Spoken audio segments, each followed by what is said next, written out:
Okay, now we're going to do a few projections of the femur.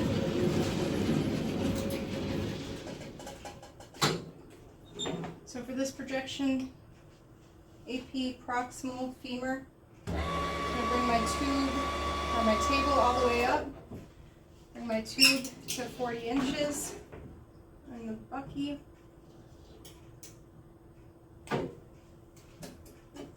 And then a 14 by 17 inch cassette lengthwise. Okay? So first thing I like to do, once I have my patient on the table nice and even, get my bucky and my tube aligned with one another. Okay? And can you hand me a 14 by 17, please? Thank you. So this is going to go in lengthwise.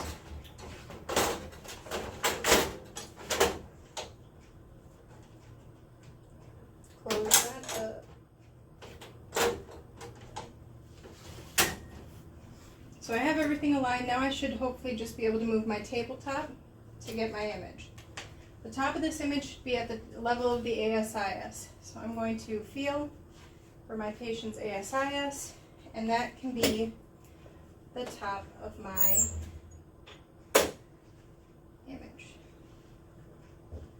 So can you scoot a little bit towards your left side for me?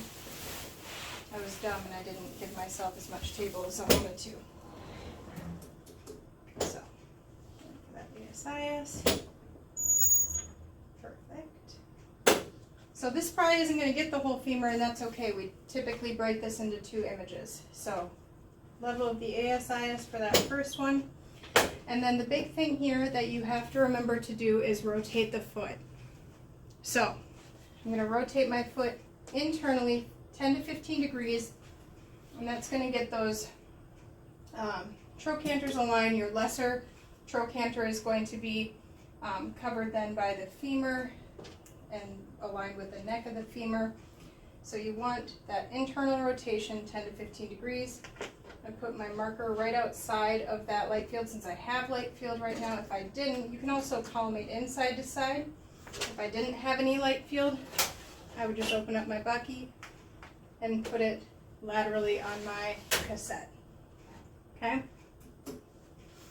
So, top of the ASIS is the top of your image receptor, as far down as you can with your 14 by 17 inch lengthwise image receptor, 40 inch SID for your AP proximal femur.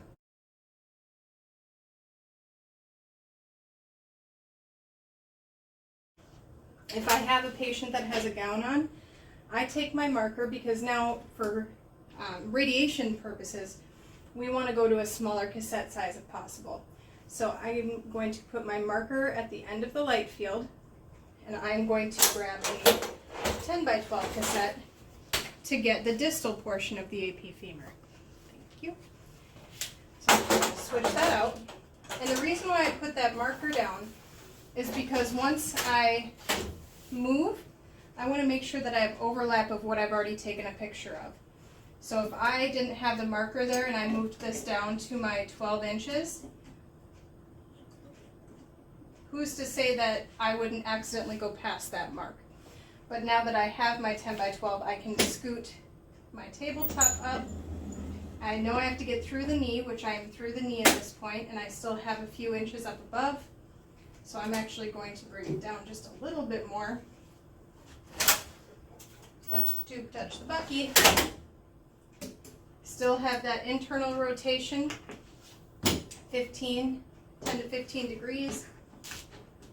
Put my marker there on the light field, and that would be my distal AP femur. So you're almost always with adults going to have to break this image into two projections. But I always suggest using that marker trick just to make sure that you have overlap from both of your images. Otherwise, you could miss something in between if you had an inch or so of missed tissue. Okay? So that is your distal AP femur.